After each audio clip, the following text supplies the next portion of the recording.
no way. Even if he lives another 70 odd years, getting 200 more world records, wow, that would just take, that would take some doing.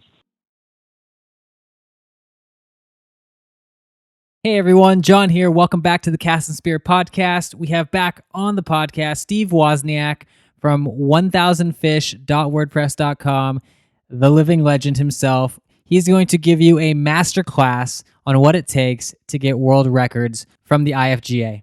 If you're interested in learning how you can get records yourself, stay tuned. And he's also going to go into which family has the top 3 positions for the most world record fish in the world, surpassing him because he's number 4. All right, get your notepads ready, start taking some notes, and prepare for this masterclass with Steve Wozniak. Okay, so we'll differentiate because this is always people confuse the two. Okay, so a species is a species. It's a fish you have not caught before that you can reasonably identify, by the genus and species, or genus if there are certain fish that they like a brassy jump rock that they have not yet. They know it's not any other jump rock, but they haven't given it a formal scientific name. So that's a species, and it can be an ounce, it can be whatever it wants to weigh. World records through the International Game Fish Association, are the in general catching the largest example, catching by their rules and turning in by their requirements, evidence of a catch of the largest example of whatever particular species it is, to them, in a record application, having them review it and approve it by IGFA rules. So, that can be a fish that weighs 1 pound. 1 pound's the minimum for any world record. Okay, it can be as big as you want. I think the black marlin's like 1,560 pounds for that.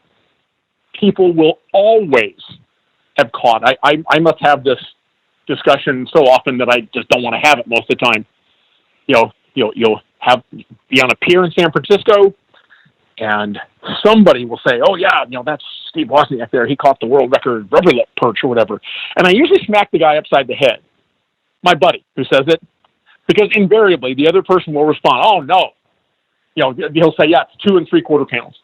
"Oh no, I've caught him much bigger than that." And here we go, because once that has started, it does not stop. Because the person will insist it's not a world record if they've caught a bigger one. And I'm sure they have caught a bigger one, although fishermen, as you know, are really, really bad at relating size and weight. If you show somebody a picture of a 5-foot-long leopard shark, just an average person who doesn't fish much, say, "How much does this thing weigh?" They'll all say 60 pounds, and it weighs 18. Mm-hmm. It's a tough thing to relate, most folks. It's like you can probably look at a bass and say, "Okay, that's a 5-pound bass." Well, that's a 2-pound bass. But, that can be quite a discussion. And it seems that a lot of the perch around here, because everybody's caught a big perch. So it's just that. And there are some other world record categories, like line classes. And that's only for the sexy fish, okay? Like all the game fish you've heard of, in freshwater, your bass and trout and salmon. In saltwater, all your tuna and wahoo and marlin and fast glamorous stuff. All those will have records for fly line class, so you'll have a 2-pound record, a 4-pound record, 6, 8, 12, 16, 20. It ends at 20 for smaller fish, and it goes up to unlimited, the 120-pound class for the big fish. So one fish can, and men's and women's, so one fish can conceivably have, like 60 records on it for the different line classes and fly rods and stuff like that. Most of my work has been on pure all tackle records, just meaning the biggest example of that fish caught, on hook and line and turned into the IGFA. It's not that hard of a process. You can read the International Game Fish Association's, world record submission to IGFA.org, and you can look at what it takes to submit a world record. Or just, email me and I can take you through it. But most records, so you got to catch the fish by their rules, which are pretty common sense. You're allowed like no treble hooks with bait. You can use 2 hooks with bait as long as the The rig, when it's laid out, the hooks can't be pulled back to touch each other, because I guess that's considered a snagging risk. There's some subtlety. Length of leader is an issue. Okay, like you can only use a certain amount of leader in fresh water and salt water, and then that's limited by double line and straight unlimited leader. So all that happens, you catch your fish. It then has to be landed by you. Now, once you get to the leader, you can actually have a guide help you, or somebody else help you with the leader, or to net the fish. Okay, you then have it out of the water. You photograph it in a way where it can clearly be identified as that species.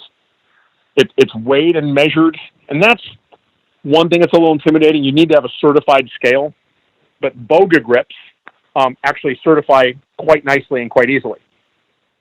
And so that's all I travel with, or a BOGA grip. The IGFA certifies them once a year, where you send it in and give them $15-20 or something, and they send it back to you with a sticker and a reg number that you use on your applications.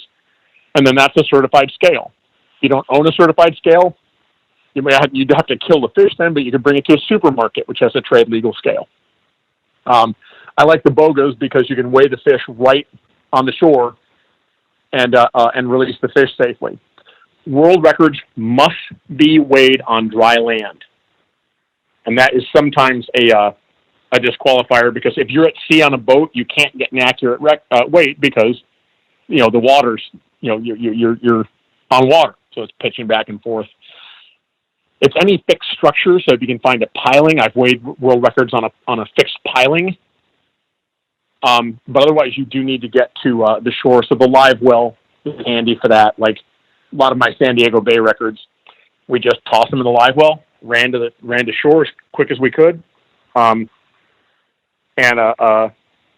weighed it and let it, measure it, let it go. So it's that simple or that complex. You find something that you have a chance at, like the half moon in Southern California. Okay, I think the record's 1 3/4 pounds. There's clearly bigger ones out there.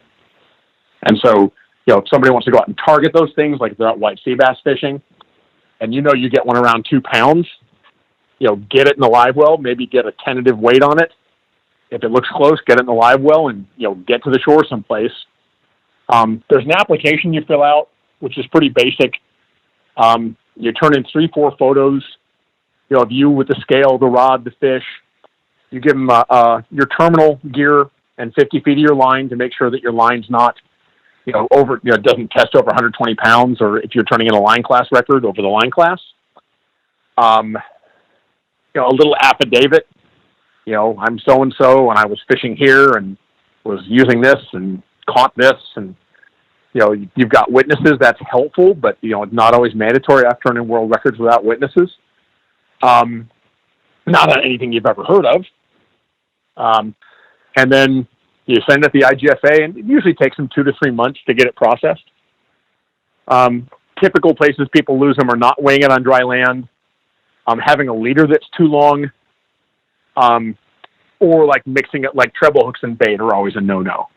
And that happens quite a bit where folks accidentally do that. So when you say that you have to cut your line, so every time you basically just cut off a certain amount and put it in a Ziploc bag or something when you send in the application? So I make little forms out of cardboard. So my wife is always getting mysterious Amazon packages. I'm never sure what's in them. But, that's good stiff cardboard. And so I take and make a form that's just a little, a square piece of cardboard that's just a little bit smaller than a Ziploc baggie. Mm-hmm. And wrap the line and the terminal leader around that to keep it straight. In an emergency, I'd stuff it in a bag. But yeah, they do want you, as soon as you've caught that fish, you want to take off the terminal tackle and 50 feet of line, which can be a pain. If you're in the middle of a hot bite, it's not ideal to have to stop everything and, and retie everything. Retying a mono leader onto braid is always a big pain. Or if you're using smaller gear, you're losing 50 feet of line off of a Stratic 1000. It's quite a bit of line off a small reel like that. So that can be a pain, but it's sort of a pretty cool thing to put on the wall. Now, how many world record fish did you say you have? 187. And what is the person with the most, just for reference? There are 3 people with more world records than me. And again, I want to emphasize most of the world records I have, because people go, 187, geez. And it's most of these are fish you've never, ever heard of. Rubber lip surf perch. I've got 7 records on that.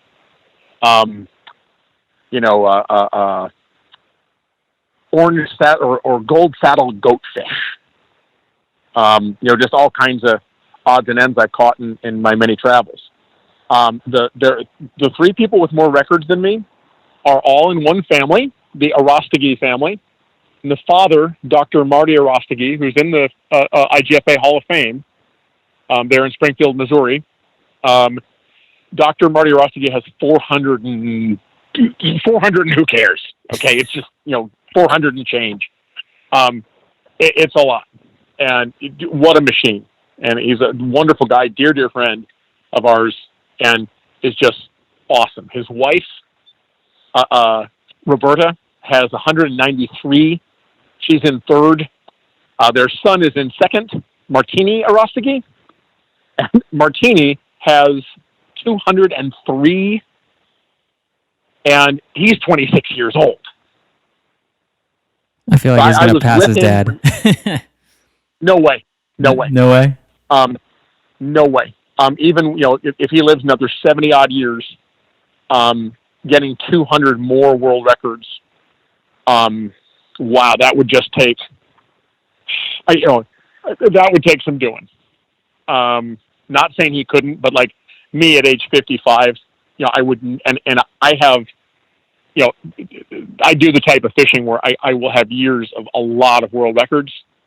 I still don't think I could catch him. That's just a ton.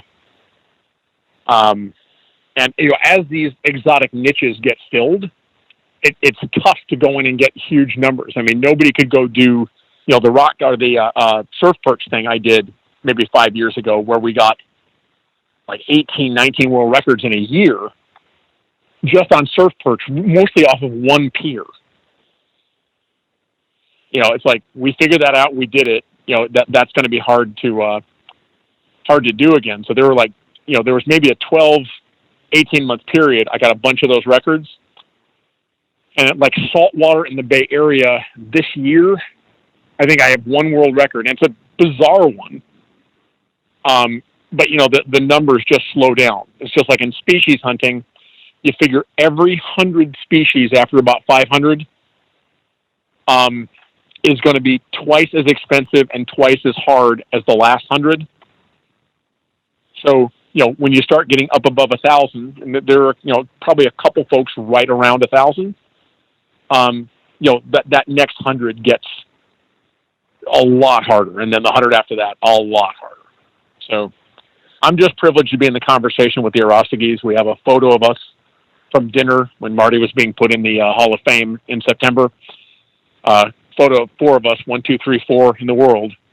And it'll be that's a pretty wild photo. It's also weird for me to be at a dinner table and have the 4th most world records. That's pretty amazing. Yeah, they give me crap about it. All right, that does it for this episode of the podcast. So tell me, are you now going to go try and catch a world record fish? I know I am. When I was in Catalina the past weekend, I swear I saw a half moon that had to have been 3 pounds with my name on it. So I'm going to go try and do that in the coming weeks. If you're going to go try for a fish, let me know. I want to follow along with your journey. Go to castspear.com/contact and shoot me a note. And if you haven't already done so, please subscribe to the podcast. And even better, if you can share this podcast with 3 of your friends, 3 of your fishing buddies, so that we can help grow this thing to be the best fishing podcast out there on the web. And one more thing. Would you like to have a weekly newsletter that comes straight to your inbox with the latest videos and articles from the site? Well, if you are, it's super simple. Just go to castspear.com, look for the little pop-up, enter your email, and we'll make sure that comes every week to you so you never miss a beat. And with that, keep those lines tight, everyone. See ya.